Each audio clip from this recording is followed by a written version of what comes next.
వర్షం పడుతుందా మీ దగ్గర? ఇవాళే వర్షం పడింది. ఏదో ఒకటి వండుకొని తినాలంటావుగా. సిచువేషన్ కి తగ్గట్టు మనుషులే మారిపోతుంది. వెదర్ కి తగ్గట్టు నచ్చింది వండుకొని తినడం తప్ప బాగా చెప్పా కదా.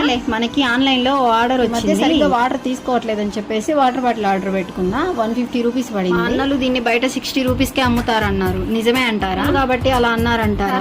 అన్నలు అంతేగా, ఫిట్ చేయడం మా వల్ల కాలేదు. ఇవేవి అయ్యే పనుల్లాగా లేవని చెప్పేసి వంట స్టార్ట్. అరే దీన్ని ఫిట్ చేయడానికి ఇంత కష్టపడుతున్నారా? నేను ఉండంగా అని మా వదిన వచ్చి, వదిన కూడా మాలాగే పెద్ద యుద్ధమే చేయడానికి. ఫైనల్ గా అలా ఇలా తిప్పి అన్ని రిపేర్ చేసి మా వదినే సెట్ చేసి, దీనికి ఇంత కష్టపడాలా? యూట్యూబ్ లో చూస్తే అయిపోయా? చూసి చేస్తే కిక్ తెలుసుకోవాలని రిపేర్ చేస్తేనే కదా full of fun and experience పొడి చేస్తుంది కదా. ఇలా ఉల్లిపాయలు అన్ని కోసి ఒక ప్లేట్ లో పెడితే వీడియోకి బాగుంటది అనేసి మా వదిన కాగుతామా కోస్తుంటేనే తినేసాం.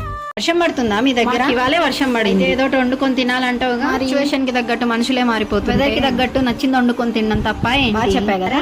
మనకి ఆన్లైన్ లో ఆర్డర్ వచ్చింది. సరిగ్గా వాటర్ తీసుకోవట్లేదని చెప్పేసి వాటర్ బాటిల్ ఆర్డర్ పెట్టుకున్నా. 150 రూపీస్ పడింది. అన్నలు దీన్ని బయట 60 రూపీస్ కే అమ్ముతారన్నారు. నిజమే అంటారా? కాబట్టి అలా అన్నారంటారా? అన్నలు అంతేగా, ఫిట్ చేయడం మా వల్ల కాలేదు. ఇవేవి అయ్యే పనుల్లాగా లేవని చెప్పేసి వంట స్టార్ట్. అరే దీన్ని ఫిట్ చేయడానికి ఇంత కష్టపడుతున్నారా? నేను ఉండంగా అని మా వదిన వచ్చి, వదిన కూడా మాలాగే పెద్ద యుద్ధమే చేయడానికి. ఫైనల్ గా అలా ఇలా తిప్పి అన్ని రిపేర్ చేసి మా వదినే సెట్ చేసి, దీనికి ఇంత కష్టపడాలా? యూట్యూబ్ లో చూస్తే అయిపోయా? చూసి చేస్తే కిక్ తెలుసుకోవాలని రిపేర్ చేస్తేనే కదా full of fun and experience పొడి చేస్తుంది కదా. ఇలా ఉల్లిపాయలు అన్ని కోసి ఒక ప్లేట్ లో పెడితే వీడియోకి బాగుంటది అనేసి మా వదిన కాగుతామా కోస్తుంటేనే తినేసాం.